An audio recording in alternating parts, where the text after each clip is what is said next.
Merci, Monsieur le Président.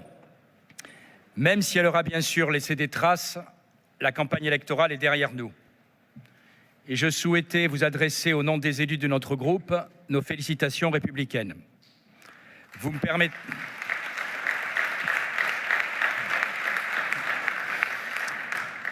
permettrez de remercier aussi tous mes colistiers, militants et électeurs qui nous ont fait confiance pendant ces élections. Mais les urnes se sont exprimées, la démocratie a parlé, même si elle a parlé à voix basse, même si elle a chuchoté. Je pense ici que personne ne peut se satisfaire de cette abstention massive qui, peu à peu, devient une abstention d'habitude pour de trop nombreux Français. Cette abstention, elle doit tous nous appeler à l'humilité et aussi, sans doute, nous amener à réfléchir à la façon d'associer davantage nos compatriotes aux décisions qui seront prises. Vous le savez, nous sommes pour notre part favorables à une réelle prise en compte du référendum citoyen et à des consultations régulières des habitants sur les grands projets. Pour le dire simplement, davantage de démocratie locale et de démocratie directe. Pour ce qui est de la démocratie représentative, nous voici donc en tête-à-tête, ici, pour 6 ans et 9 mois entre nos deux groupes. Laissez-moi dire un mot des principes qui guideront notre action pendant cette période. Avec les 39 élus du Rassemblement national, de la droite populaire, divers droites et alliés, nous serons bien entendu une opposition combative.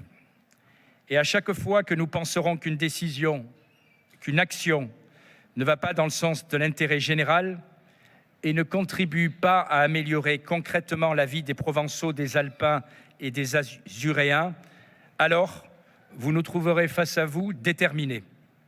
Mais de la même façon, lorsque vous conduirez des actions dont nous considérons qu'elles vont dans le bon sens et que bien souvent nous aurions mené si le sort des urnes avait été différent, alors vous nous trouverez non pas face à vous, mais à vos côtés.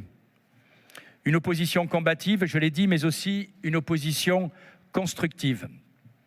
Une opposition constructive, notamment à travers des propositions d'amélioration ou d'action. J'ai lu dans la presse, et vous venez de le rappeler dans votre intervention, que vous proposeriez à la gauche de présenter à travers votre groupe des motions, des vœux et même des délibérations au sein de notre hémicycle. Je dois confier que la logique me laisse assez dubitatif sur le plan institutionnel, mais au-delà, je me permets de vous alerter solennellement. Il ne faudrait pas que l'opposition élue se retrouve à avoir finalement moins de droits, moins d'espace que ceux qui ont fait le choix, je ne reviendrai pas davantage là-dessus, de priver leurs électeurs de représentation effective. Ainsi, j'espère que cette nouvelle mandature permettra de rompre avec cette doctrine voulant que jusqu'à présent, toutes les initiatives proposées par les élus du Rassemblement national soient systématiquement rejetées par votre exécutif, même quand ces mesures proposées sont tout à fait consensuelles. Je ne suis pas certain que ces démonstrations de sectarisme servent qui que ce soit. Et j'en terminerai justement là-dessus, comme j'ai commencé, en évoquant la sécession démocratique qui menace désormais nos institutions, entachant leur légitimité et plus largement la cohésion nationale. Nous avons, je le répète, tous une responsabilité dans ce domaine. Il nous appartient de redonner à nos compatriotes à la fois confiance et espérance dans la politique. C'est à la fois de l'action que nous mènerons, mais aussi de l'image que nous donnerons ici, que dépendra cela. Je vous remercie.